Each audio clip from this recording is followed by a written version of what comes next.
কি বাড়িতে আর মাছ মাংস রান্না করে খেতে ভালো লাগছে না? তাহলে এই আলু আর পাঁপড়ের নিরামিষ রেসিপিটা একবার ট্রাই করে দেখো। আজ আমি তোমাদের সাথে শেয়ার করছি আলু পাঁপড়ের নিরামিষ একটা রেসিপি। তার জন্য আমি এখানে নিয়েছি 3 টুকরো পাঁপড়, আর আমি গোটা গোটা করে আলু কেটে নিয়েছি। আলুগুলোকে সামান্য পরিমাণ নুন দিয়ে খুব ভালো করে সিদ্ধ করে নেব।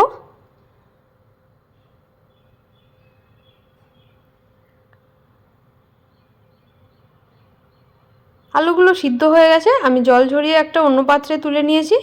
এবার আমি কড়াইটা গরম হলে সামান্য পরিমাণ সাদা তেল দিয়ে সিদ্ধ করা আলুগুলোকে হালকা করে ভেজে নেব।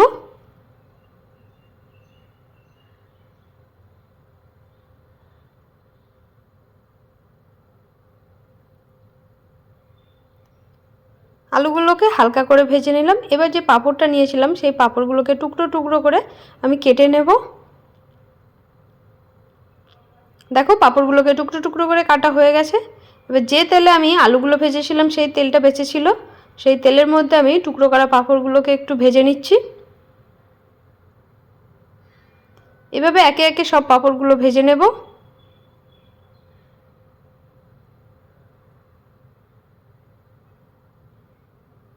সব পাঁপড় ভাজা হয়ে গেছে। এবার কড়াইটা আরেকটু পরিমাণে তেল দিয়ে আমি দিয়ে দিলাম এর মধ্যে 5 ফোড়ন, আর দিয়ে দিলাম টমেটো কুচি।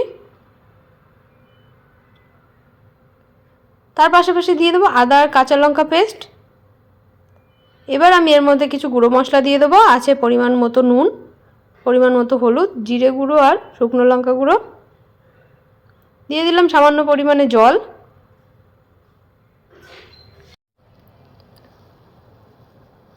মশলাটাকে খুব ভালো করে কষিয়ে নিয়ে এবার যে ভেজে রেখেছিলাম আলুগুলো, সেই আলুগুলোকে এর মধ্যে দিয়ে দেবো।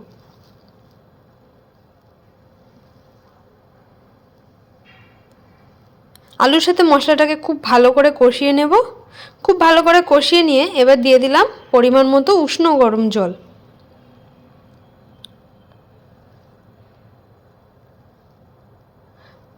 জলটা দেওয়ার পর খুব ভালো করে ফুটে উঠলে এবার দিয়ে দেবো ভেজে রাখা পাঁপড়গুলো।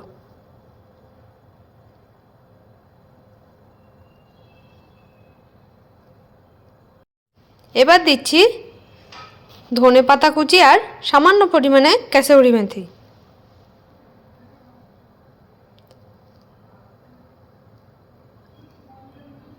আর দিয়ে দিলাম 1 চামচ মতো গরম মশলা, আর দিয়ে দিলাম 1 চামচ ঘি।